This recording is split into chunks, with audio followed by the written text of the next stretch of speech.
হালকা আমার মেয়েরে ভূত বানাই দিছে। আরে এটা কিভাবে হলো? চিন্তা করো না মা, আমি দেখছি কি করা যায়।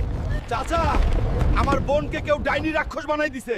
এখন আমি কি করতে পারি? হালকা, তুই খাই খাই তান্ত্রিকের কাছে যা, সে একটা ব্যবস্থা করে দিবে। আরে ও খাই খাই তান্ত্রিক বাবা, আমার বোনকে চুপ কর মানব হালকা। তুই কি বলবি আমি জানি। তোর বোনকে রাক্ষস বানাই দিছে কানি ডাইনি। ওই কানি ডাইনিকে তুই উগান্ডার কিলাইন্না পাহাড়ে পাবি, কিন্তু খুব সাবধান, খুবই ভয়ঙ্কর। এখনই চলে যা। আমি সেই উগান্ডার কিলাইন্না পাহাড়ে এখন কিভাবে যাব? এদিকে আমার বোন রাক্ষস হয়ে আছে। আল্লাহ বলো, আমি কি করব?